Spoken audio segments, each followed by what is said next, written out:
What is courage? We probably each have a definition depending on our own souls and whatever degree of difficulty we have to live with. According to Webster, courage is the mental or moral strength to venture, persevere, and withstand danger, fear, or difficulty. In his book, Profiles in Courage, President John F. Kennedy defined courage simply as grace under pressure. Whichever definition of courage you prefer, I'm sure you will agree that each of these young people here today and their families has shown courage beyond any measure. Their stories can teach us, inspire us, and give us hope. I'm privileged to share their profiles of children's courage with you.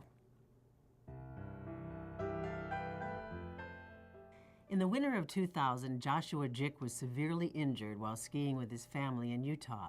Today, he's a very happy and successful young man, as he will be very delighted to tell you.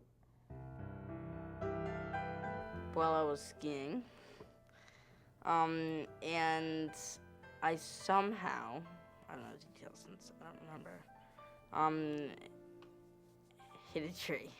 When I got to him, he was basically passed out. He was being given medical attention. The helicopter had already landed probably about 15 yards from where he was, and they were preparing him to be airlifted to Primary Children's Hospital in Salt Lake City. And I stayed there for a couple weeks, and then went to Franciscan. The first time I met Josh, I remember seeing him being pushed down the hallway in the wheelchair, and he was trying to speak, but it was really pretty unintelligible what he was trying to say, and I had read his report already, and knowing the severity of his injury, I was pretty worried about his outcome. It was very, very scary. Well, I pretty much had to learn everything all over again. He would really want to know why we were doing everything, and why was it important that we talked about going back to school, and why was it important that we learned about his diagnosis, and why was it important to plan ahead for different situations that may be difficult for him. Well, a lot of times, I disagree with the therapist, and I was kind of I don't want to do this and stuff, but it really did help in the end. You know, when he first came here, he was having trouble even talking, and by the time he left, he was having trouble stopping talking. It was important for Josh to feel as though he was now able to do everything everyone expected of an 11 and then a 12 and a 13-year-old boy. I really like to play tennis, play computer, rock climb. Josh is awesome, and we're just so proud of him, and we think he can conquer the world. On July 1st, 2003, Kylie Harriet was hit by a stray gunshot, which changed her life forever. Her positive attitude has brought our city together, and her smile still lights up a room. I was scared. I never had a handicapped or a physically challenged child before. I miss her running down the street, jumping and playing, you know. Those are the things that I miss. And her shoes dirty. So I try to keep them a little dirty from when she slides around on the top. But I mean, those little things. She had to wear a very complex brace when she first got here to protect her spine. 4 is a great age for attitude, because they don't understand the extent of what's happening, and they don't understand the concept of forever. It can be very difficult to move in a new body. She was just a spirit, she was flying high.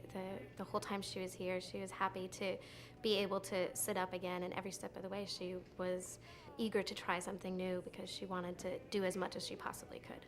She has a lot of courage. She's a trooper. Feisty, full of life, able to accomplish whatever she needs to, even in a very difficult situation. She's strong, she's happy, and I don't think anything will get in her way.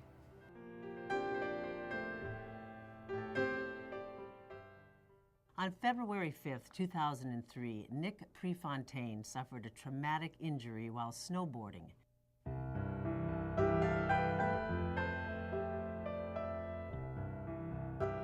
I get to the jump and I'm going up it, I catch an edge, and then from that point on, I don't remember it. From catching the edge until the beginning of March. That period of my life is gone. I don't know where that went. They said your son has been in an accident, and the first thing I'm thinking is, well, maybe a broken leg or an arm. He basically was in a coma and couldn't communicate with us, so they said you should first start planning weeks instead of days for your stay at the hospital. Couldn't walk, couldn't talk, couldn't swallow, couldn't feed myself. One day, I was in a wheelchair at Franciscan's, and I said to my mom, am I gonna ever be able to walk again? And she said, of course you are. Right then I realized that I would be okay. I remember the therapist saying, you know, we have him going all day, and we walk by his room at night when he's supposed to be resting, and he's doing weights and extra things in there, and that's what went on every day. The Prefontaines have a big drive to do things. When they're told that we can't do something, then it's a bigger drive that we have to achieve it. The goal was to run out, and that was the goal from as soon as he could communicate. I'm extremely lucky, not unlucky, because what happened that day, February 5th, 2003, I'm extremely lucky to come out of it on the other side. On August 11th, 1991, Nora Scholl was born with serious medical problems that threatened her life. But Nora has never allowed her physical disabilities to interfere with her plans. Today she skis, scuba dives, and is preparing for college. She was a little girl with arthrogryposis multiplex and a major abdominal problem. And she was rescued by the medical system. And then she was left with a lot of challenges. When she was here as a baby, she was recognized by the staff because she was such a fighter and she worked so hard. Nora is a remarkable child in that while on paper she has lots of disabilities, she and her family has never allowed any of these physical disabilities to be disabling to Nora as a person. I'm kind of bummed to be back in school because summer's over. And it just went by like really fast. I like to scuba dive in the summer. My dad got me scuba tanks and it was awesome.